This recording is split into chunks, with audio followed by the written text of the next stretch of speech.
은혜 받으실 하나님 말씀 이사야 9장 1절로 7절까지의 말씀입니다. 제가 가지고 있는 구약 성경은 978면에 있습니다. 978면 이사야 9장 1절로 7절까지의 하나님 말씀을 우리가 받들어서 한 절씩 교도가도록 하겠습니다.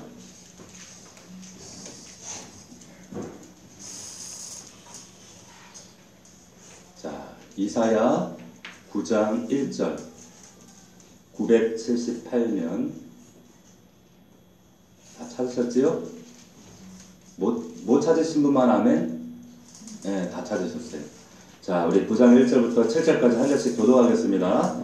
제가 먼저 읽겠습니다. 전에 고통받던 자들에게는 흑암이 없으리로다. 옛적에는 여호와께서 스불론 땅과 납달리 땅이 멸시를 당하게 하셨더니 후에는 해변길과 요단 저쪽 이방의 갈릴리를 영화롭게 하셨느니라.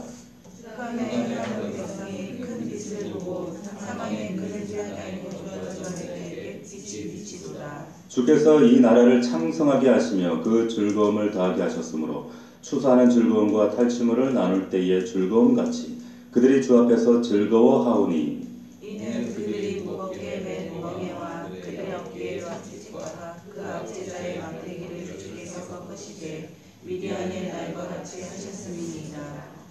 어지러이 싸우는 군인들의 신과 피 묻은 겉옷이 불에 섭같이 살라지리니 이는 하나님과 우리에게 나타 하나님을 우리에게 주시가 되었는데 그의 어깨에는 정사를 메었고 그의 이름은 기념자라 보사라 전능하신 하나님이라 영원하신 아버지라 평강의 왕이라 할 것입니다. 다 같이 읽겠습니다. 그 정사와 평강의 더함이 무궁하며 또 다윗의 왕자와 그의 나라에 군림하여 그 나라를 굳게 세우고 지금 이후로 영원히 정의와 공의로 그것을 보존하실 것이라. 만군의 여호와의 열심히 이를 이루시리라. 아멘. 한 아기가 우리에게 낳고 이와 같은 제목으로 하나님 말씀을 나누도록 하겠습니다. 오늘 우리 방금 읽은 이사야 9장의 말씀, 이 말씀을 여러분과 함께 나누면서 이제 며칠 남지 않은 우리 성탄의 기쁨을 기다리면서 또 성탄의 의미가 무엇인가 우리 다시 한번 생각하는 시간이 되길 원합니다. 우리가 방금 읽은 이 본문은 이 말씀은 예수님이 태어나시기 700년 전에 이사야를 통해서 기록하신 말씀이에요. 이사야 선지자가 살아계실 당시에 그 남왕국 유다의 상황이 어떠했는가 하면 이미 형제국가였던 북이스라엘이 아수르에 의해서 처참히 짓밟힌 그런 상황이었습니다. 그리고 이후에 아수르가 남왕국 유다를 호식탐탐 노리고 있는 그런 상황이었어요. 그리고 이미 지금 그 남유다의 스불론과 납달리 땅에 그 아수르 군대가 침범해서 들어와 있는 이런 상황이었습니다. 호식탐탐 노리고 있는, 그래서 한 나라의 운명이 지금 풍전등화와 같은 그런 상황에 남유다가 있는 거죠. 자, 이 스불론과 납달리는 전략적으로 아주 중요한 군사적인 요충지였고 또 무역과 교육의 중심지였습니다. 그런데 이 스불론과 납달리를 빼앗겼다라는 말은 무슨 뜻이냐면 잠시 후면 유다 예루살렘에도 이제 이와 같은 비극이 시작될 것이다. 가망 없다. 끝났다. 이런 말이에요. 유다가 자기를 도와줄 이방 다른 그 강대국에게 도움을 청해보지만 이 아수르를 맞서서 이 강대국을 맞서서 싸울 나라들이 아무도 없었습니다. 어떤 희망도 없고 어떤 가망성도 전혀 없는 이런 상황. 근데 사실 이 유다가 오래도록 하나님을 속속했거든요. 하나님 말씀을 불순종하고 하나님 뜻과는 어긋난 길을 갔었기 때문에 지금 이러한 상황들은 하나님의 어떤 심판의 성격이 강한 거죠. 자, 우리가 종종 이런 생각을 합니다. 우리 인생에서 어떤 때가 가장 힘들 때인가? 여러분은 어떠세요? 여러분들에게는 어떤 때가 가장 힘든 때예요? 우리 어떤 분이 그러시더라고요. 중학생 자녀를 둔 가정은 이놈 자식 때문에 힘들어 죽겠다 그래요. 질풍노도의 시기, 도무지 말해도 귀를 닫고 듣지 않는 이 질풍노도의 중학교, 이때가 가장 힘들 때다. 또 그런가 하면은 우리 청년의 때, 요즘 청년들 보면 열정페이라 그래가지고 정말 몇 푼 안 되는 돈 그 몇 푼에 자기 인생의 전체를 송두리째 저당 잡혀가지고 살아가는 그 인생들 보면 참 불쌍해요. 가장 힘들고 어려운 때가 청년의 때가 그런 얘기를 하거든요. 또 그런가 하면 어떤 분들은 그런 얘기해요. 중년의 위기가 있다. 갱년기. 이 중년의 때 너무 힘들고 정말 언제 어느 때에 우리의 인생이 끝날지도 모르는 이 중년의 위기가 있다. 그런 얘기를 합니다. 그런데 적어도 이 청소년들은 그래도 기댈 만한 부모들이 있어요. 그들을 지켜줄 만한 그래도 학교라는 울타리가 있어서 괜찮아요. 청년들은 그래도 젊음이 있어요. 열정이 있어요. 건강이 있거든요. 중년 때도 괜찮아요. 그래도 중년 때까지 쌓아둔 그래도 자신의 어떤 기반이 있고 배경이 있고 그리고 돈도 있거든요. 다 그런 건 아니지만. 그런데 진짜 인생의 위기는 언제 닥치냐면 모든 도움받을 거리들이 사라져버렸을 때, 아무도 나를 도와주지 않을 때, 정말로 어디에도 도움을 청할 수 없고 소망이라고는 빛이라고는 도무지 찾아볼 수 없는 그런 때가 있더라고 하는 거예요. 그때가 반드시 있죠. 자, 남한국 유다가 바로 지금 그 시간을 보내고 있습니다. 자, 그런데 이사야 선지자가 오늘 1절에서 이렇게 말합니다. 고통받는 이들에게, 이 고통받는 이들에게 이제 흑암이 없어질 것이다. 하나님이 빛을 비춰주실 것이다. 하나님께서 소망을 허락하신다. 지금 이 말씀을 하시는 거예요. 자, 하나님이 주시는 빛과 소망이 어떤 것이냐. 오늘 본문을 보시게 되면 여러분 4절을 잠깐 보세요. 4절을 보시면 이는 그들이 무겁게 맨 몽에와 그들의 어깨의 채찍과 그 압제자의 막대기를 주께서 꺾으시되 미디안의 날과 같이 하셨음이니이다. 자, 여기 이 미디안의 날은 여러분 기억나실 거예요. 사사기 7장에 보면 이 미디안 연합군이 이스라엘을 침공해 들어오잖아요. 그죠? 그 숫자가 얼마나 많았냐면 허다한 메뚜기 떼와 같다. 그렇게 기록되어 있습니다. 여러분이 아시는 것처럼 기드온과 그리고 용사라기 말하기 좀 곤란한 이 300명의 용사들, 이들이 지금 미디안 연합군과 맞서 싸우는데 하나님께서 이들을 사용하셔서 미디안 연합군을 대패케 하셨다고, 물리치셨다고요. 자, 하나님이 지금 그 말씀하시는 거예요. 이사야 이 말씀을. 내가 그 미디안을 물리친 것처럼 이 아수르 대군을 물리치는 소망과 빛이 있다. 그 방법이 있다. 이렇게 선언하세요. 이렇게 예언하시는 거예요. 얼마나 좋은 말씀입니까? 얼마나 위로가 되고 힘이 되는 말씀이에요. 그래서 기대하게 되죠. 기대하게 된단 말이에요.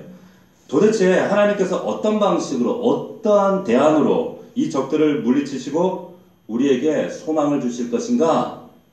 자, 그 소망이 이렇게 시작됩니다. 자, 6절을 보시게 되면 뭐라고 얘기를 합니까? 이는 한 아기가 우리에게서 낳았다. 아기가 낳았다. 여러분, 아기는 어떤 존재인가요? 아기가 여러분들을 도와주고 여러분들에게 힘이 되어주고 여러분들에게 믿을 만한 그런 존재인가요? 귀찮고 정말 내가 오히려 도움을 줘야 되고 챙겨줘야 되고 그런 존재죠. 지금 우리가 삶이 어려워지니까 요즘에 애도 안 낳잖아요. 아이 귀찮다고 못 키우겠다고 그런 시대인데 지금 이 난리통에 나라가 지금 풍전등화와 같은 언제 아수르에게 멸망당할지 모르는 이런 나라의 운명이 끝날 것 같은 이런 위기 상황 가운데 아기를 주겠다는 거예요. 하나님이 주시는 대안이 뭐냐? 한 아기를 준다. 한 아기. 자, 사실 잘 이해가 가지 않는 메시지입니다. 더군다나 여러분 이 아기를 언제 주신대요? 여러분 700년 후에 주시는 아기예요. 이 아기는. 앞으로 700년 후에나 주실 아이거든요. 지금 이사야 선지자가 지금 말하고 있는 이 아기가 700년 후에 태어날 아기인데 나는 지금 당장 죽겠는데 오늘 내일 하는데 내가 지금 내 눈앞의 사건 때문에 지금 힘들어 죽겠는데 지금 아이가 태어나면 그래도 이 아이가 자라가지고 20년 이내 칼이라도 뽑아가지고 칼이라도 잡을 수 있을 텐데 이 아이가 700년 후에나 태어날 아이다. 이렇게 말씀하시는 거예요. 여러분 종종 우리 많은 그리스도인들이 이런 생각을 하잖아요. 지금 현실의 문제가 지금 너무 다급한데 참 우리 하나님 너무 느긋하시다. 지금 하나님이 이 일하기는 하시나? 왜 하나님이 이렇게 느긋하시지? 오늘 내일 하는 이 문제가 얼마나 심각하고 나는 답답해 죽겠는데 다급한데 근데 여러분이 기억하셔야 될 것은 뭐냐면 하나님은 하나님의 식대로 일하십니다. 하나님의 방법대로 일하세요. 우리가 볼 때는 답답해 보이고 밀어내 보이고 쓸모없는 방식이고 무용지물이고 도무지 이거는 도무지 답이 아닌데 불구하고 하나님 그 가장 밀어내 보이고 약해 보이는 그 방식으로 하나님이 일하세요. 하나님의 식으로 일하세요. 예. 더군다나 여러분 아기를 몇 명 준대요? 한 10,000명쯤 주면 좀 이해를 돼. 1명 준다는 거예요. 독생자. 그 1명을 준다는 거예요. 한 여러 명 줘야지 뭐 인해전술이라도 해볼 거 아니에요. 근데 딱 한 아기를 주신다는 거예요. 그게 하나님이 이 유대 땅에 주시는 하나님의 방식이고 하나님의 대안이었습니다. 하나님의 대안이었어요. 자, 여러분에게도 똑같이 일하세요. 마치 아브라함한테 내가 너에게 하늘의 별처럼 바닷가의 모래처럼 많은 자손 줄게. 그리고는 아브라함한테 딱 하나 독생자, 약속의 자손 이삭만 주시잖아요. 대체 이 아기가 어떤 아기이기에 대체 이 독생자가 얼마나 대단한 아기이길래 남한국 유다에 하나님이 이런 소망의 주인공으로 지금 아기를 등장시키는가. 자, 6절을 보시면 이 아기에 관해서 먼저 이렇게 얘기를 하죠. 그의 어깨에 정사를 메었다 그래요. 뭘 메었다고요? 정사를 메었다. 이 정사라는 말을 요즘에는 잘 안 쓰죠. 이 정사라는 말은 뭘 말하면 정확히 얘기하면 쉽게 얘기해서 이것은 정권을 말해요. 정권, 정부, 나라 이렇게 생각하시면 되는 거예요. 지금 남한국 유대가 지금 기대하는 건 뭐냐면 자기 나라가 이 통전등화 같은 상황 속에서 멸망치 않고 존속되어지고 자기들의 이 지배층들이 자기들의 삶이 유지되길 바라는데 이사야가 말하는 거예요. 야, 이 한 아기는 새로운 정부, 새로운 나라, 새로운 하나님의 주권을 가지고 새로운 나라를 가지고 오는 아기다. 자, 너희가 기대하는 그런 이 땅의 나라가 아니라 너희들의 인생을 이대로 그냥 보존해가는 그런 것이 그런 수준의 나라가 아니라 아기의 어깨에 정말 새로운 정사, 그 어깨에 정권, 정부, 나라가 그 어깨에 메어져 있는데 그 새로운 나라가 그 아이 어깨에 메어져 있다. 지금 그 얘기하는 거예요. 자, 예레미야 21장에 보면 예레미야가 지금 본문의 이야기와 똑같은 이야기를 합니다. 여러분, 남한국 유다의 마지막 왕이 누구였습니까? 눈이 뽑혔던 시드기야 왕이었어요. 시드기야 왕. 근데 시드기야 왕이 사실은 왕은 왕이었는데 바지 왕이었어요. 봉신 왕이라고 했죠. 바벨론에서 이름만 주고 세워놓은 그런 허수아비 왕이었는데 이 시드기야 왕이 이제 자기가 살 길을 찾느라고 잔머리를 굴린 거예요. 내 왕을 보존하기 위해서 저 바벨론을 좀 밀어내고 내가 좀 견고하자 그래가지고 이웃 애굽에게 나를 좀 보호해달라 요청한 거죠. 그러니까 바벨론한테 지금 괘씸죄가 걸려가지고 시드기야 왕을 제거하기 위해서 바벨론이 군대를 파병했습니다. 나라가 지금 위태해요. 언제 나라가 멸망할지 몰라요. 그때 시드기야가 예레미야에게 찾아가서 이런 얘기를 합니다. 한번 들어보세요. 너는 우리를 위하여 여호와께 간구하라. 여호와께서 혹시 그의 모든 기적으로 우리를 도와 행하시면 그가 우리를 떠나리라. 자, 믿음도 없는 시드기야가 다급하니까 지금 예레미야한테 부탁하는 거예요. 하나님께서 과거에 애국 군대를 홍해에 수장시키지 않았느냐. 미디안 연합군을 메뚜기 떼와 같이 많은 그 군대들을 하나님이 300명으로 제거하지 않았느냐. 자, 네가 기도하면 우리에게도 살 길이 있지 않겠느냐. 네가 기도하면 우리도 살 수 있다. 하나님께 기도해서 지금 우리의 이 위기를 좀 벗어날 수 있는 기적을 베풀어 달라고 네가 간구해라. 이렇게 부탁을 했어요. 그럴 때 예레미야가 그때 이사야가 오늘 본문에 했던 이야기가 똑같은 이야기를 합니다. 제가 읽어드릴게 한번 들어보세요.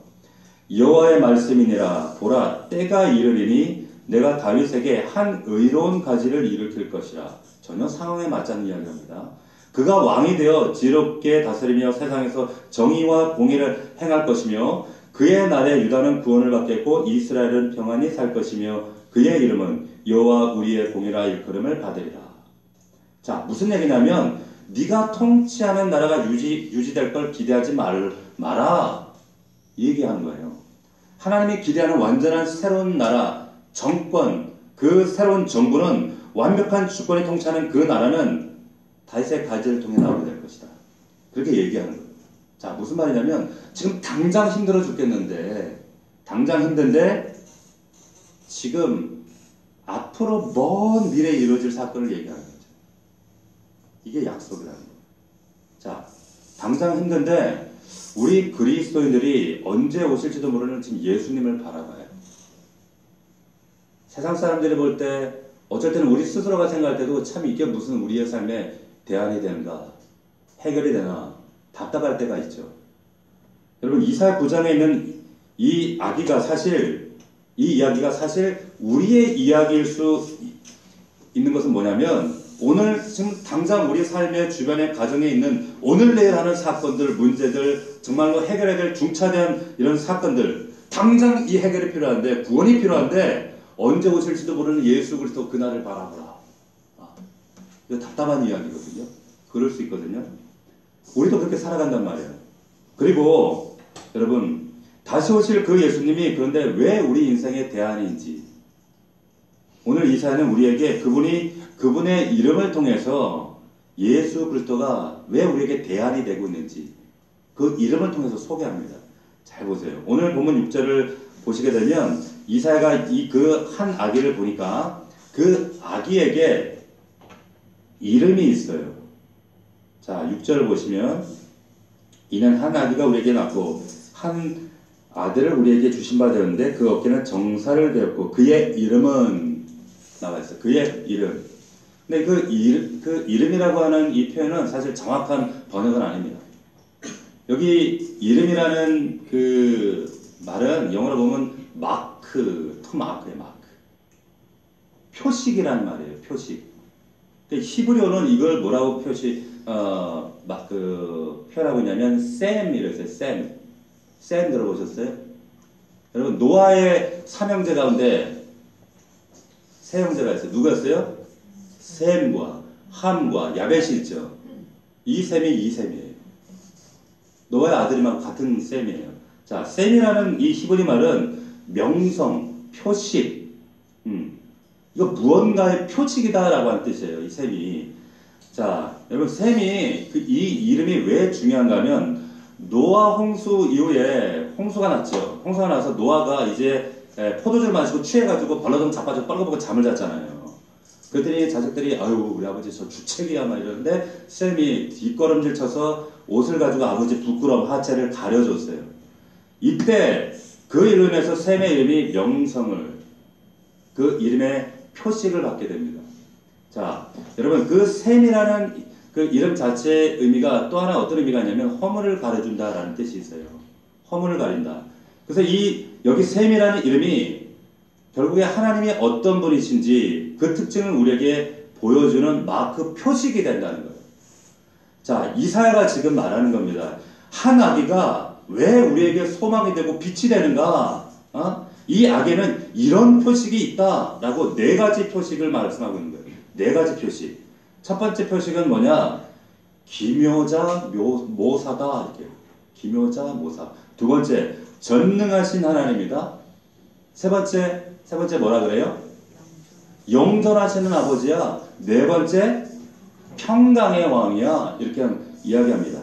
이 네 개의 이름이 여러분 표식이 마크가 되어지는데 예수 그리스도가 어떤 분이신가 우리에게 그분의 정체를 보여주는 거죠. 자, 먼저 우리가 살펴보고자 하는 게 뭐냐? 첫 번째, 여기 보니까 기묘자라 모사라 이렇게 표현하고 있습니다. 여러분 우리나라 성경에는 기묘자라 심표 모사라 이렇게 되어 있는데 여러분 이건 사실 한 단어예요. 그러니까 모사가 분사형으로 되어 있어요. 다시 말하면은 기묘를 꾸미는 말이에요. 한 단어로 기묘한 모사다 이런데 이게 왜 이게 두 단어로 이렇게 분리가 되는가 하면 여러분 우리 그 핸델의 메시아라고 하는 아주 장중한 그 곡이 있죠. 거기 보면 기묘라 모사라 막 이런 찬양이 있어요. 그 노래가 있거든요. 칸타타 할 때 보면 불러요. 근데 거기에 보면 기묘라 모사라 언제부턴가 이렇게 나눠졌어요. 나눠졌지만 사실 이 기묘자 모사는 사실은 기묘한 모사, 더 정확히 표현하면 모사자인데 모사가 지혜가 풍성한 기묘자라는 뜻이에요. 자, 간단하게 생각하면 놀라운 지혜자다 이런 뜻이에요. 놀라운 지혜자. 이게 펠레 요에츠, 놀라운 지혜자다. 이 기묘하다는 뜻은 뭐냐면 원더풀하다는 말이에요. 놀랍단 말이에요. 이분은. 다시 말하면 놀라운 분이시고 이분이 행하시는 이 아기가 행할 일이 놀라운 일을 하게 될 것이다 라는 일을 지금 말씀하고 있는 거예요. 이게 기묘자예요. 여러분 그 프랑스 말에 보면 우리 캐롤에도 이 노래 부르잖아요. 노엘 노엘. 이게 같은 말이에요. 기묘자라는 뜻이에요. 놀랍다 이 말이에요. 노엘이. 근데 여기서 모사라는 단어는 또 무슨 얘기냐면 여러분 영어에는 카운셀러 상담자라고 해석을 해놨는데 정확한 의미는 뭐냐? 신약에서 이 의미를 뭐라고 번역했는가? 보혜사라고 번역을 했어요. 보혜사. 보혜사가 누구예요? 성령 하나님이죠. 지혜자죠. 지혜자. 지혜를 말하기도 하는 거예요. 자, 이 기묘한 모사 이걸 합치면 그래서 놀라운 지혜자, 놀라운 선견 지명자, 놀라운 통찰자, 놀라운 지혜를 보이실 자 이런 뜻이 되는 거예요. 이 아기는 정말 사람들을 놀랍게 하는 아이고 놀라운 지혜로 통치하시는 아기다. 자, 이 아기가 우리에게 와서 어떤 일을 하게 되는가? 700년 후를 바라보는 거예요. 이사야가. 도무지 이 아기는 우리 머리로는 도무지 설명할 수 없는, 도무지 이해할 수 없는 이 지혜를 드러내실 분이고 그리고 감추어져 있는, 도무지 말로 표현할 수 없는 놀라운 감춰졌던 하나님의 계시를, 이 놀라운 지혜를 드러내시는 분이다 말씀하고 있는 거예요. 여러분 이 기묘한 모사로서 여러분 이 지혜를 발휘하실 때마다 이 지혜가 드러나게 하시는 이 아기가 출현하게 될 때 사람들에게 두 가지 반응이 나타납니다. 두 가지 반응이 나타나요.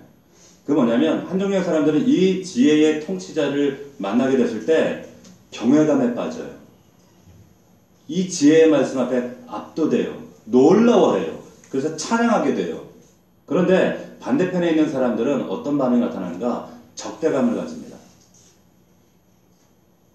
그래서 예수님 당시에도 눈앞에 말씀이 육신이 되어 성육신하신 예수 그리스도가 눈앞에 있는데도 불구하고 그 입에서 나오는 그 주옥 같은 말씀을 듣는데 한쪽에서는 놀랍다 경외감에 빠진데 한쪽에서는 귀를 닫고 죽이려고 하는 거예요. 한쪽에서는 어찌할꼬 하는데 한쪽에서는 어찌하면 이놈을 죽일까 이런 일이 벌어져요. 근데 이러한 일들이 오늘날에도 이루어져요.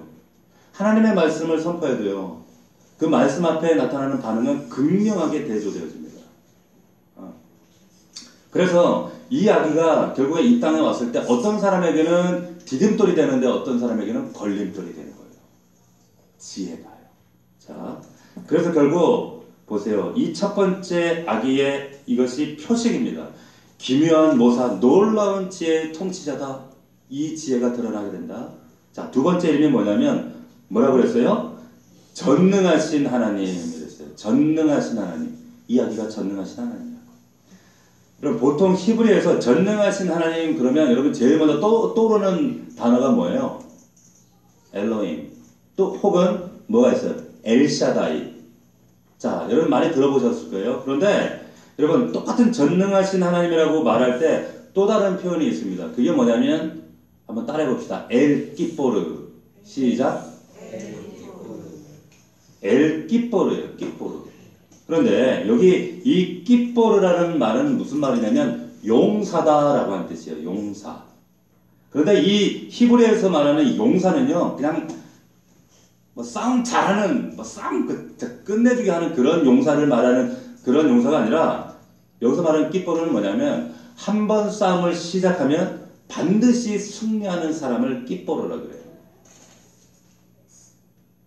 이게 전능하다는 뜻이에요. 이게 용사라는 뜻이에요. 그래서 이 단어는 뭘 얘기하냐면 시작한 것은 반드시 끝을 맺는다, 맺는 사람이다 라는 표현을 쓸 때 이걸 써요. 전능한 하나님. 자, 그래서 여러분 하나님께서 아브라함에게 99세 때 나타나셨어요. 나타나셔서 이런 말씀하시잖아요. 아브라함이 99세 때 여호와께서 아브라함에게 나타나서 그에게 이르시되 나는 전능한 하나님이라 이랬어요. 전능한 하나님. 자, 이 말은 뭐냐면 임신하지 못하는 늙은 여자에게 기적같이 임신하게 해서 애가 생기게 하시는 그 기적을 일으키신 하나님을 얘기하는 것이 아니라 아브라함에게 처음 약속하신 그것을 반드시 이루시는 하나님이다. 이 얘기를 하는 거예요. 이 얘기를 할 때 엘기포라는 말을 써요. 자, 나는 그러면서 뭐라고 하느냐? 나는 전능한 하나님이라 너는 내 앞에서 행하여 완전하라. 여러분 신약에서 보면 이 하나님을 예수님께서 자기를 표현하실 때 요한계시록 우리가 지난주에 복상이 끝났죠. 여기에 예수님께서 자신을 뭐라고 표현하시는가? 알파와 뭐라고요? 오메가라 그랬어요. 이게 무슨 말일까요? 이 말이에요. 처음과 나중이다. 이 말은 한번 내가 하기로 작정하면 나는 반드시 끝맺는 하나님이야 라고 하는 것이 알파와 오메가라는 거예요. 자, 여기서 말하는 이 악의 두 번째 표식, 그분은 시작하신 것을 반드시 끝맺는 분이야, 이 말씀을 하시는 겁니다. 사람들 그러잖아요. 아무리 좋은 계획이 있어요, 능력이 있어요, 열정이 있어요. 그런데 하다 보면은 이 열정도 식고 계획도 흐트러지고, 그러니까 아우 나 이럴 줄 몰랐어, 아니, 상황이 이렇게 될 줄 누가 알았나? 그리고는 그만두거나 그냥 접어버리거나 이래요. 사람은 그럴 수 있어요. 그런데 하나님은 한 번 시작하신 일은 반드시 끝까지 끝내주시는 분이라. 그렇기 때문에 우리 하나님을 신실하다 하시는 거예요. 우리가 속삭인다고 에휴 이놈의 새끼 나 이제 너 이봐 인정 안 해, 갖다 버리시는 하나님이 아니라는 거예요. 믿었다가 우리가 하나님 앞에 제대로 못 살았다고 아이 너 그냥 지옥에 나가라, 이런 하나님이 아니시라는 거예요. 하나님 끝까지 완성하신 하나님이라는 거죠. 창세기 35장에 보면, 그러면 야곱이 아버지 집을 떠나서 이제 베델에 당도했을 때 하나님을 딱 좋아하죠. 만났을 때 아직 야곱이 결혼도 안 했어요. 자식도 태어나지 않았어요. 근데 하나님께서 결혼도 하지 않고 자식도 없는 이 야곱에게 이런 말씀을 하세요. 뭐라고 말씀하시는가? 하나님이 야곱에게 이르시되 나는 전능한 하나님이라. 엘기포. 그러면서 뭐라고 말씀하시냐? 나는 시작한 것은 반드시 끝맺는다. 자, 그러면서 뭐라고 하시냐면 생육하며 번성하라. 한 백성과 백성들의 총회가 내게서 나오고 내 허리에서 왕들이 나올 것이다. 아직 결혼도 안 했어요. 애가 얼마나 태어날지도 몰라. 이런 야곱에게 내가 지금부터 너와 동행할 거거든. 동행할 건데, 자, 앞으로 내가 내 인생을 통하여 계획한 모든 일은 반드시 진행될 것이고 반드시 완성될 것이고 반드시 하나님의 때에 성취하고야 말 거야. 그 얘기를 하시는 거예요. 베델에서 만난 하나님. 우리가 창세기 말씀 보면 그 야곱에게 하신 베델에서 하신 그 약속이 그대로 성취되어지잖아요. 자, 그런 면에서 여러분 우리가 요한계시록도 우리가 마지막에 어떻게 끝났습니까? 마라나타 아멘 주 예수여 어서 오시옵소서. 우리가 종말을 기다린다. 우리가 종말을 기다린다라고 하는 의미는 뭐냐면 내 삶이 끝나고 내 모든 이 세상이 다 이제 끝나버린다라고 하는 그 의미가 아니라 하나님이 계획한 모든 것이 이 땅에 완성되어진다라고 하는 것이 종말의 의미예요. 하나님이 계획하신 모든 일은 한 번 시작하시면 반드시 내 인생의 끝맺음을 이루신다라고 합니다. 이게 우리에게 종말의 의미입니다. 하나님은 완전히 성취하시는 하나님. 그래서 우리가 바라보고 있는 이 종말의 예수 그리스도, 알파와 오메가다. 이 오메가라고 하는 것은 하나님의 모든 계획들이 완성되어지는 시간이다. 이게 오메가의 시간이다라고 하는 거죠. 네. 자, 세 번째 이름을 보세요. 세 번째 이름, 영존하시는 아버지. 히브리 말로 아비아드 그랬어요. 근데 이게 구약 성경에 유일하게 여기에만 쓰여지는 단어입니다. 아비아드. 뭐라고요? 아비아드. 영존하시는 아버지. 그런데 우리가 이 말씀을 보면 조금 이상한 생각이 들어요. 왜 이상한 생각이 들까요? 이상하다. 예수님은 하나님의 아들인데 성부 하나님이 아버지시고 예수님은 성자인데 왜 이 아기를 보고 영존하시는 아버지라고 할까?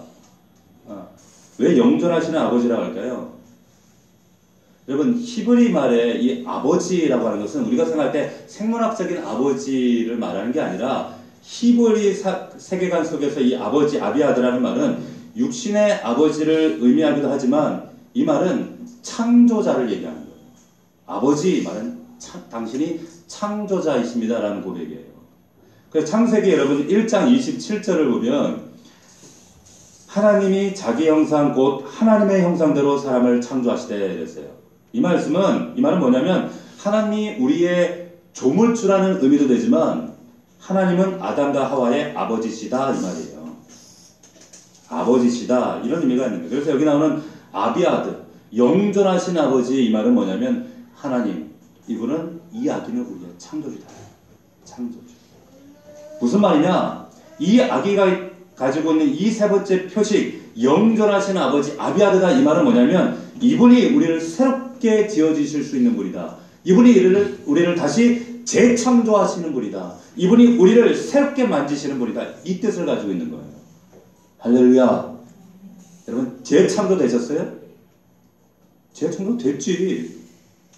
여러분 신명기 32장 6절 제가 읽어드리겠습니다. 잘 들어보세요. 어리석고 지혜 없는 백성아 여호와께 이같이 보답하느냐? 그는 내 아버지시요 너를 지으신 이가 아니냐? 아버지요 너를 지으신 이가 아니냐? 자, 아버지인가 동시에 창조자라고 고백하고 있어요. 그가 너를 만드시고 너를 세우셨다는 거예요. 아버지 창조주가 너를 새롭게 만지시고 새롭게 조성하셨다는 거예요. 우리가 하나님을 아버지라고 부를 때 그것은 하나님을 창조주라고 하는 또 다른 표현인 겁니다. 자, 그래서 여기에 나오는 영존하시는 아버지란 말은 이 아기가 우리의 창조주, 창조자 되신다. 이분이 이 아기가 태어나게 되면 이 아기는 우리의 인생에 와서 우리를 조금 뭐 호전시키고 개선시키고 우리를 뭐 조금 더 낫게 하고 상황을 좀 반전시키고 이 정도가 아니라 우리를 완전히 우리의 인생과 여러분들 자체를 완전히 새롭게 창조하신다는 거예요. 할렐루야. 여러분의 인생과 여러분들의 인생을 새롭게 창조하시는 분이라니까요. 여러분 믿을 수 있기를 축원합니다. 이미 그렇게 하셨고 지금 그렇게 하고 계시고 앞으로 여러분들 반드시 하나님은 그렇게 성취하실 거예요. 이것을 지금 말씀하고 계시다는 거예요. 이걸 이사야가 700년 전에 이걸 선포하는 거예요.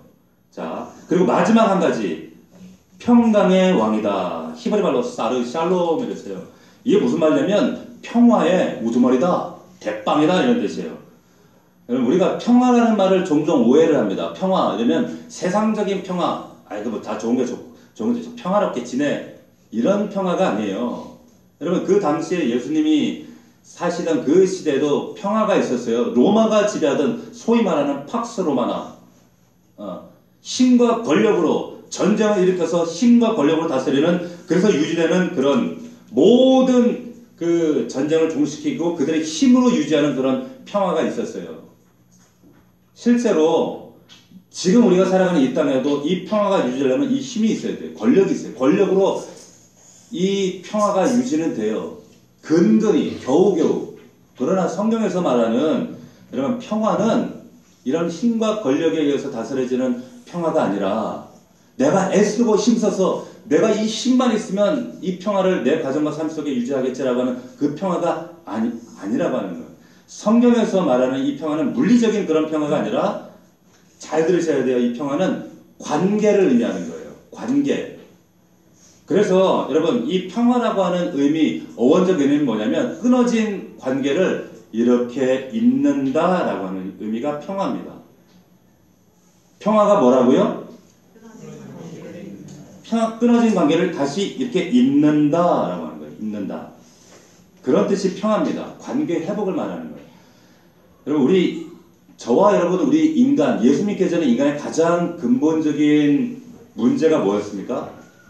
에덴에서 하나님과의 관계에 균열이 생겼어요. 파열이 됐어요. 그래서 하나님을 등지고 하나님을 떠나서 하나님 관계가 끊어지고 그 관계가 끊어짐으로 인해서 여러분 제일 먼저 나타난 하나님과의 관계가 끊어졌을 때 나타났던 제일 먼저 파열음이 뭐였어요? 인간관계 안에서 부부관계가 깨어져요. 아담과 하와 부부관계가 깨어졌죠. 더 나아가서 우리가 금요일 창세기 말씀을 나누고 있지만 형제 간의 관계가 깨어집니다. 가인과 아벨의 관계가 깨어지죠. 자, 다시 말하면 평화가 깨진다. 관계, 인간의 가장 근본적인 문제는 뭐냐? 대신관계, 하나님 관계가 깨어지고 균열이 생긴과 동시에 인간, 대인관계도 깨어지기 시작했다는 거죠. 그 모든 관계가 깨어짐으로 인해서 결국에 그 틈으로 어둠과 저주와 멸망과 사망이 침투하게 된 거예요. 모든 원인은 거기에 있어요. 그 평화가 깨어진 관계, 균열된 관계 때문에 이런 거죠. 이 아기가 이 땅에 빛과 소망을 가지고 오시는 최종적인 목표가 뭔가? 바로 평강의 왕이다 말씀하고 있는 거예요. 평강의 왕이다. 그분은 저와 여러분을, 인간을 하나님과 끊어진 관계를 다시 이어주시는 분이고, 인간과 인간의 관계, 끊어진 관계를 다시 회복하시는 분이고, 그래야만이 진정한 평화가 온다. 여러분 요한계시록을 보면 교회의 사명을 두 증인으로 표현합니다. 두 증인. 한 증인이 누구였어요? 우리 복사하는 사람은 알고, 복사하는 사람은 그런 것도 있어? 이러고 있는겨. 두 증인이 누구였어요? 누구라고요? 크게 얘기해봐요. 누구? 모세와 엘리야였어요. 엘리야. 교회가 모세와 엘리야라는 거예요.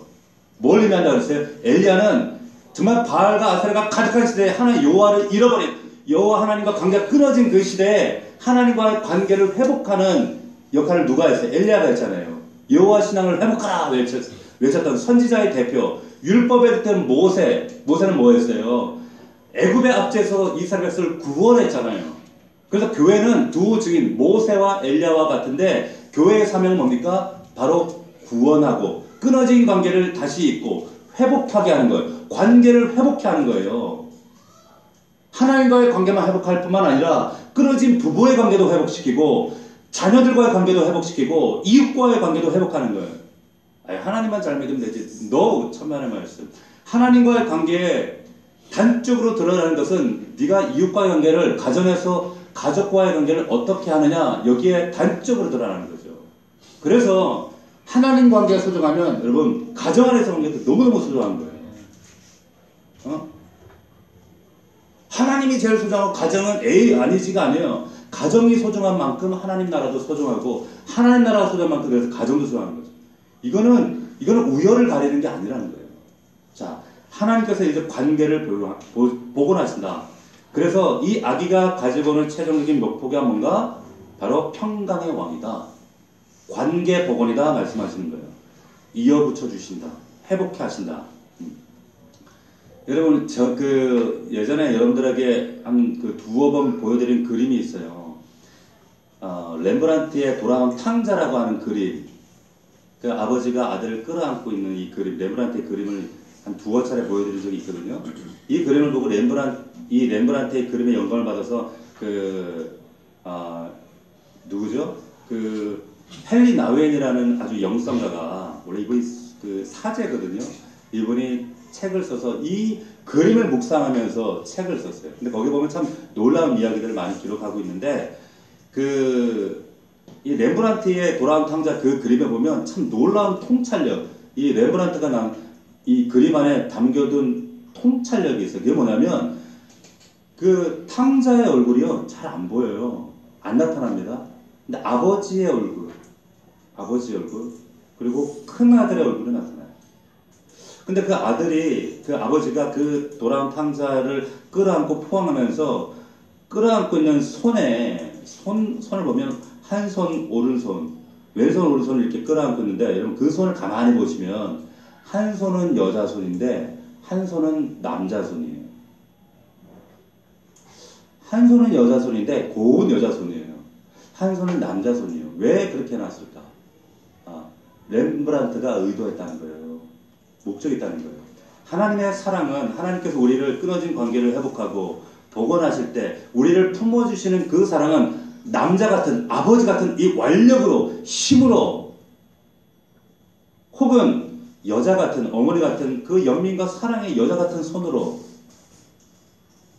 어느 것도 아니라 하나님의 그 품어주심은 완전한 품어주심이라는 거예요. 완전한 끌어안음이라는 거예요.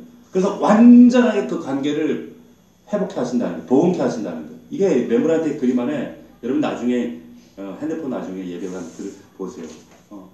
그런 놀라운 그 통찰을 그 그림 안에 담아두고 있다라고 하는 거예요. 예수님이 여러분 평화의 왕으로 700년 후에 평화의 왕으로 오신다. 우리는 그 왕을 이미 모시고 있잖아요. 그 평화가 우리에게 경험되어졌거든요. 그 맛을 본 사람이거든요. 여러분, 이 완전한 평화는 예수만이 우리 안에 완전하게 그 은혜를 경험케 하실 수 있어요. 세상에 가졌다고 넓은 집에 산다고 내가 어떤 위치에 도달했다고 이 평화가 평안이 누려지던가요? 절대 그렇지 않아요. 절대 그렇지 않습니다. 여러분도 아시잖아요.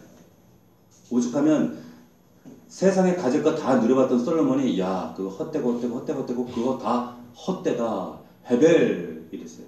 무슨 말이에요? 야 그거 입에서 나오는 입김 같은 거야 이렇게 얘기하는 거 헤벨이. 거기에 평화 없더라는 거죠.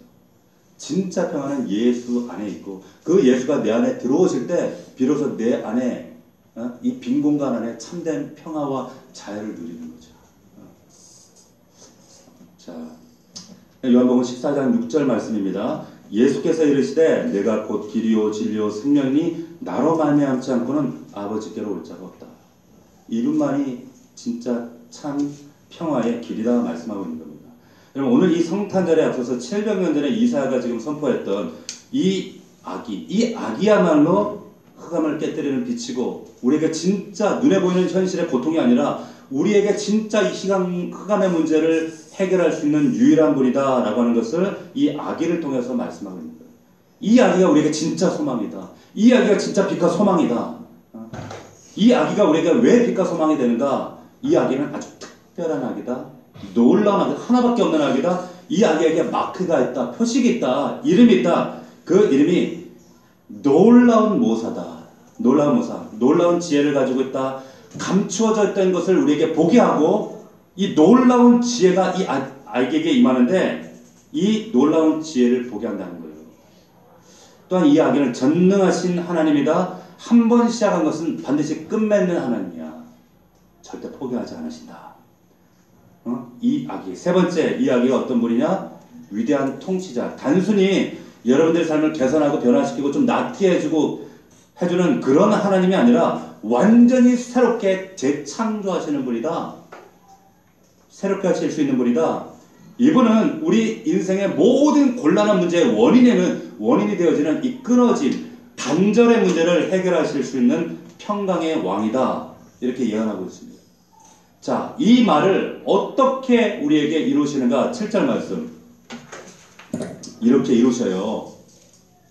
7절 말씀 같이 읽습니다. 시작. 그 정사와 평강의 더함이 무궁하며 또 다윗의 왕자와 그의 나라에 군림하여 그 나라를 굳게 세우고 지금 이후로 영원히 정의와 공의로 그것을 보존하실 것이라. 만군의 여호와의 열심히 이를 이루시리라. 할렐루야. 만군의 여호와 열심히 이루신다는 거. 이 열심이 뭔지 아세요? 성경의 다른 성경은 이 열심을 질투라고 했어요. 질투. 하나님이 정말 뜨거운 질투하는 열심으로 반드시 이루실 약속이라는 거예요.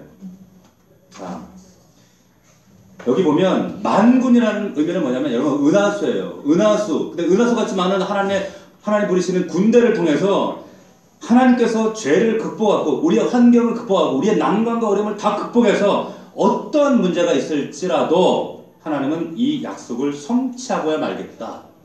이 말씀하시는 겁니다. 성취됐어요? 안 성취됐어요? 성취됐어요. 이 말씀이 성취됐단 말이에요. 여러분 마태복음 4장으로 가보세요. 마태복음 4장. 우리가 왜 예수를 믿는가? 이 피곤한 주일날 왜 우리가 이 자리에 나와 있는가? 왜 그 예수를 우리가 다시 오실 예수를 기다리고 있는가? 여러분 그분은 우리 안에 실제로 약속을 이루신 분이세요. 마태복음 4장에 보시면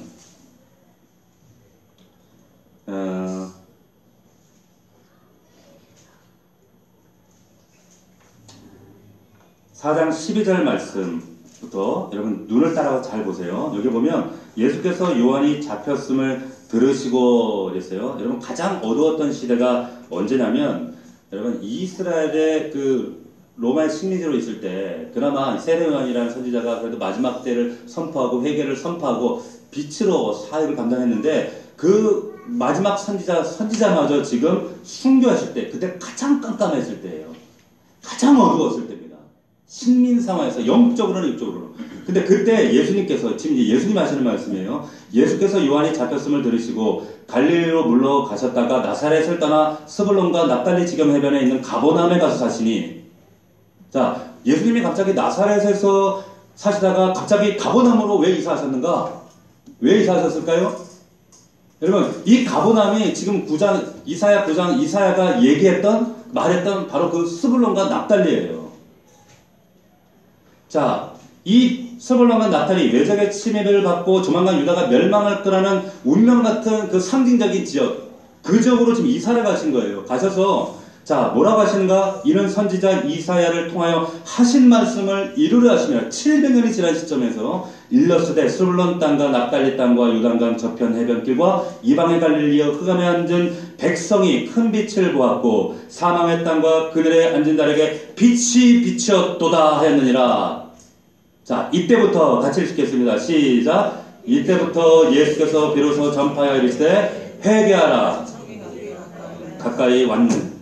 아멘. 보세요. 예수께서 세례요한이 죽은 후에 가버나움으로 이사하셔서 이사야 예언, 이사야가 봤던 그 지금 사건을, 그 일을 지금 시작하시는 거예요.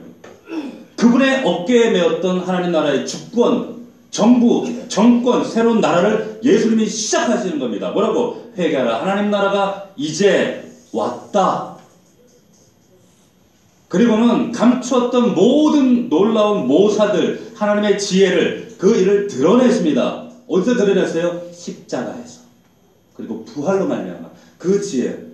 이게 세상 사람이 납득할 수 있는 지혜예요. 이 지혜를 드러내서, 그리고 그 사건으로 하며 성령을 보내서 저와 여러분들을 새롭게 재창조하셨어요.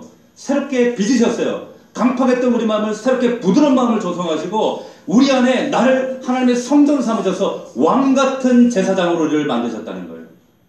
그래서 반복되었던 우리의 관계를 하나님과 복원하셨어요. 새롭게 하셨어요. 하나님의 끊어진 관계를 다시 이으신 거예요. 평화를 주신 거예요. 이 사건이 지금 마태복음 4장에 이루어진 거예요. 여러분, 우리가 성탄절이 되면 막 여기서 캐롤이 울리고 저기서 휘황찬란하게 트리가 세상을 밝히고 소위 말하는 세상에서 말하는 평화, 박애주의 이런 것들을 선포하고 이런 것들을 자랑하고 그런데 여러분, 우리는 왜 성탄절에 이 아기 예수를, 예수 그리스도 이 아기를, 오늘날로 말하면 돈 들어가죠, 귀찮죠, 걸리적거리죠, 이런 아기가 우리에게 전혀 도움이 되지 않는 이 아기를 왜 우리가 빛과 소망으로 기다리고 있는가? 이 아기가 왜 우리 인류에게 큰 소망이 되고 이 인류에게 선물이 되는가? 오늘 이 말씀을 이사야 9장에서 말씀하고 있는 거예요. 여러분, 성탄절 트리도 사라지고, 여러분, 이 화려했던 이 별빛도, 사람들의 이 흥분했던 이런 모습들도 다 사라지지만 모든 사람들이 이제 기억 속에서 성탄절도 이제 지나면 아무것도 없었던 것처럼 자신의 옛 일터로 다 돌아가 버립니다. 다 사라져 버려요. 그러나 여기에 있는 우리 넘치는 교회 성도들은 절대로 예수 그리스도를 잊어버리면 안 됩니다. 성탄절은 산타클로스와 그리고 루돌프를 기리는 날이 아니에요. 절대로 아이들에게 야, 오늘 밤 산타클로스 할아버지가 너희들 선물 주러 오신다, 이따구 소리 하시면 안 돼요. 이런 얘기 하는 날이 아니란 말이에요. 이날은 예수 그리스도가 우리에게 어떠한 역사와 사건을 주기 위해 오신 날인가, 이거 아이들에게 교육하는 날이에요. 야, 말 잘 들으면 산타클로스 선물 갖다 줄 거야, 말 잘 들으면 선물 줄게, 이런 소리 하시는 게 아니란 말이죠. 예수님이 정말 우리에게 빛과 소망이라고 믿는 사람들은 정말 동방박사가 그랬던 것처럼 고단하고 피곤한 그 먼 여정이지만 이 믿음의 길을, 신앙의 여정을 가요. 하지만 그 예수 그리스도가 여전히 산타클로스와 동급으로 여기는 사람들은 예수 그리스도가 얘기할 때 여러분, 우리 마음에 불편함이 생겨요. 그 지혜를 선포할 때 적대감이 생겨요. 하나님 말씀을 들어도 그 말씀이 우리 안에, 귀 안에서 들려지지 않게 되어져요. 예수가 과연 나에게 누구신가? 그 아기가 나에게는 어떤 분으로 나에게 임하시는가?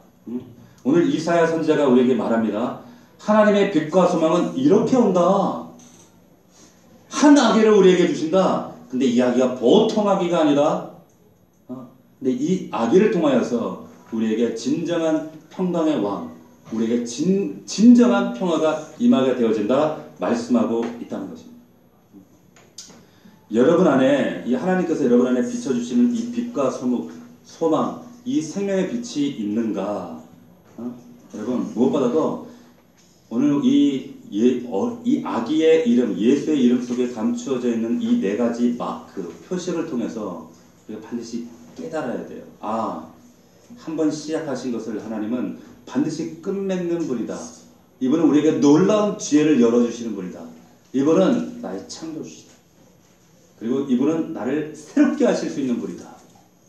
그 아기를, 그 예수를 맞이할 준비를 하는 것이 지금 대림절이고 성탄절입니다. 여러분에게 예수 그리스도 이 아기는 어떤 분인가?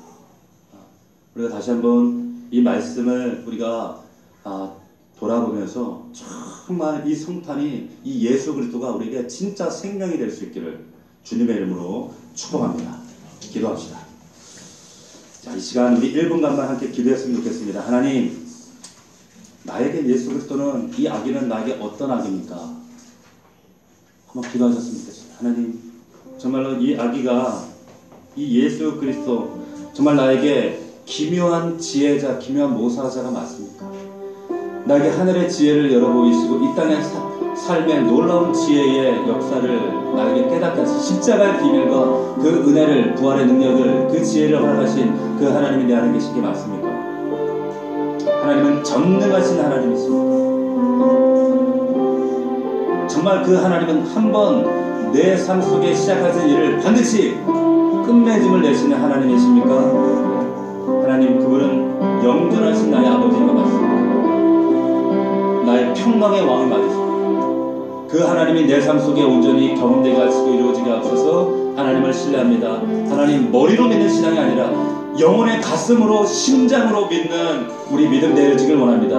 더 이상 하나님 육신으로만 왔다 갔다 하는 신앙이 아니라 내 영혼이 주님을 찬미하며 그 예수를 높여드리는 정말 하나님과 영혼이 이어진 그런 관계 되어지길 원합니다. 말씀을 붙들고 우리 함께 주님 앞에 간절한 마음으로 간구드리겠습니다. 기도합시다. 살아계신 아버지 하나님, 감사합니다. 아버지 하나님, 우리에게 한 아기를 주셨는데 아버지 하나님, 그 아기가 우리에게 하나님 허락하신 영원한 생명이요, 우리의 약속이요, 그 아버지 하나님 2700년 전의 약속이 우리 안에 이루어진 하나님의 놀라운 축복이 되게 하심을 감사함을 드립니다. 아버지, 기묘자라 모사라 전능하신 하나님이라 영존하시는 아버지라 평강의 왕이라 아버지, 이 약속하신 하나님, 나의 하나님이 되어주시길 원합니다. 나의 예수 그리스도, 나의 십자가, 나의 부활이 되어지길 원합니다.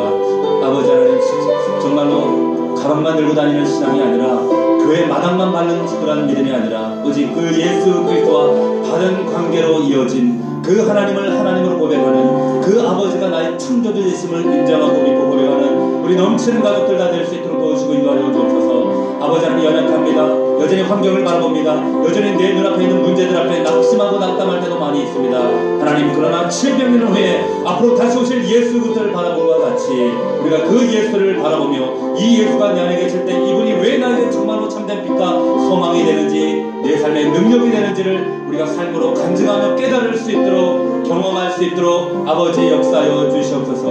하나님 은혜를 더하여 주시옵소서. 아버지 함께하여 주시기를 원합니다. 믿음으로 승리하는 우리 모두가 될 수 있기를 원합니다. 아버지 함께하여 주시옵소서. 거룩하신 아버지, 한 아기가 우리에게 낳고 기묘자라 모사라 전능하신 하나님이라 영존하시는 아버지라 평강의 왕이라 아버지 하나님, 이 예수 그리스도의 이 역사와 증거와 하나님 간증이 우리의 하나님 삶의 능력이 되게 하시고 간증이 되어질 수 있도록 우리 넘치는 가족들, 이 자리에 있는 우리 모든 성도들을 하나님 축복하시고 은혜를 내려 주시옵소서. 아버지 함께하여 주시옵소서. 아버지, 저들 위해 정말로 예수가 참된 예수로 저들의 심령 안에 살아 역사하도록 은혜를 더하여 주옵소서. 예수 그리스도 이름으로 기도하옵나이다. 아멘.